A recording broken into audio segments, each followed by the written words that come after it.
اللہ تعالیٰ سورت سعد آیت 21 اور 22 میں فرماتے ہیں، اور کیا تجھے جھگڑا کرنے والوں کی بھی خبر ملی جبکہ وہ دیوار پھاند کر محراب میں آ گئے؟ جب یہ داؤد کے پاس پہنچے تو وہ ان سے ڈر گئے۔ وہ کہنے لگے، خوف نہ کیجیے، ہم مقدمہ کے 2 فریق ہیں، ہم میں سے ایک نے دوسرے پر زیادتی کی ہے، لہٰذا آپ ہمارے درمیان حق کے ساتھ فیصلہ کر دیجئے اور ناانصافی نہ کیجیے اور ہمیں سیدھی راہ بتا دیجیے۔ داؤد علیہ السلام نے فرمایا، بتاؤ تمہارا کیا مسئلہ ہے؟ ان میں سے ایک نے کہا، یہ میرا بھائی ہے، اس کے پاس 99 دمبیاں ہیں اور میرے پاس ایک ہی دمبی ہے، لیکن یہ مجھ سے کہہ رہا ہے کہ اپنی یہ ایک بھی مجھے دے دے اور مجھ پر بات میں بڑی سختی برتتا ہے۔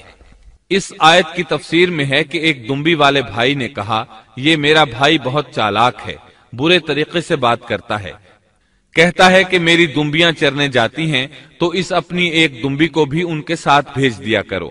جب میری دمبی اس کی دمبیوں کے ساتھ آنے جانے لگ گئی تو اب یہ کہتا ہے کہ یہ بھی میری ہے، اب میں خالی ہاتھ ہوں۔ اس طرح میں اس کے ظلم کا نشانہ بن چکا ہوں۔ داؤد علیہ السلام نے فوراً کہا، اس کا اپنی دمبیوں کے ساتھ تیری ایک دمبی ملا لینے کا سوال واقعی تیرے اوپر ایک ظلم ہے، اور اکثر حصے دار اور شریک ایسے ہی ہوتے ہیں کہ ایک دوسرے پر ظلم کرتے ہیں، سوائے ان لوگوں کے جو ایمان لائے اور جنہوں نے نیک عمل کیے، اور ایسے لوگ بہت ہی کم ہیں۔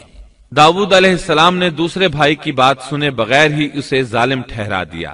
آپ کا فیصلہ سنتے ہی دوسرا بول اٹھا، آپ نے میری بات تو سنی ہی نہیں اور فیصلہ دے دیا، پہلے آپ میری بات تو سنتے۔ داؤد علیہ السلام فوراً بھانپ گئے کہ ان سے غلطی ہوئی ہے اور سمجھ گئے کہ یہ اللہ تعالیٰ کی طرف سے آزمائش ہے۔ آپ نے فوراً توبہ کی، اللہ کی طرف رجوع کیا اور استغفار کرنے لگے۔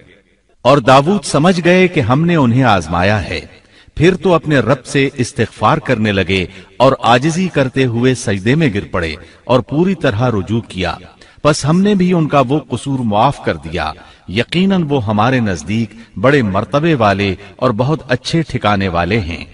اس کے بعد اللہ تعالیٰ سورت سعد آیت 26 میں فرماتے ہیں، اے داؤد، ہم نے تمہیں زمین میں خلیفہ بنا دیا، تم لوگوں کے درمیان حق کے ساتھ فیصلہ کیا کرو اور اپنی نفسانی خواہش کی پیروی نہ کرو، ورنہ وہ تمہیں اللہ کی راہ سے بھٹکا دے گی۔ یقیناً جو لوگ اللہ کی راہ سے بھٹک جاتے ہیں ان کے لیے سخت عذاب ہے، اس لیے کہ انہوں نے حساب کے دن کو بھلا دیا ہے۔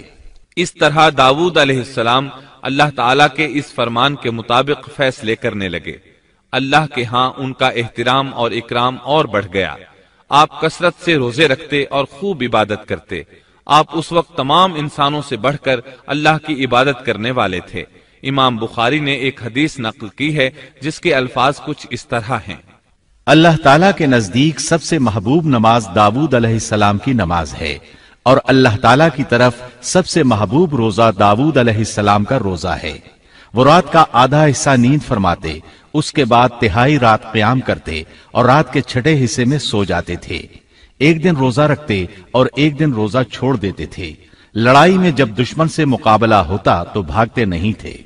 اس حدیث میں نفل نماز یعنی نماز تہجد اور نفلی روزے کا ذکر ہوا ہے۔ بہرحال یہ وہ صفات ہیں جو داؤد علیہ السلام کے بارے میں حدیث رسول میں آئی ہیں۔ اللہ تعالیٰ نے سورہ سبا آیت 13 میں ان کی تعریف کرتے ہوئے ان کی آل کو اللہ کا شکر ادا کرنے کا حکم دیا۔ اے آل داؤد، اس انعام کے شکریہ میں نیک عمل کرو۔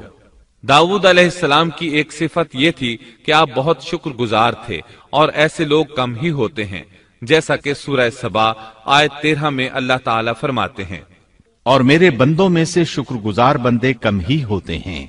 داؤد علیہ السلام میں جیسے دیگر بہت سی خوبیاں تھیں، وہاں ایک بہت عظیم خوبی یہ بھی تھی کہ وہ ایک بادشاہ ہونے کے باوجود ایک درہم بھی سلطنت کے بیت المال سے نہیں لیتے تھے۔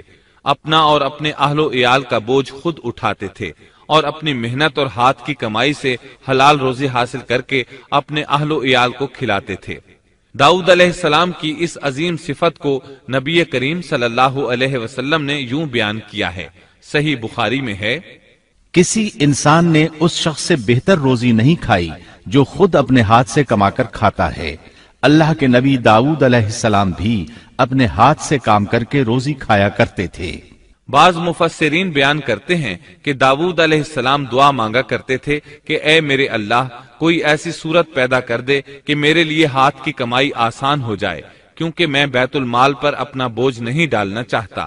تو اللہ تعالیٰ نے آپ کی اس خواہش کو اس فضیلت کے ساتھ قبول فرمایا کہ ان کے ہاتھ میں لوہے کو موم کی طرح نرم کر دیا، جس سے وہ زرہیں بناتے اور انہیں فروخت کر کے اپنے اہل و عیال کی کفالت کرتے۔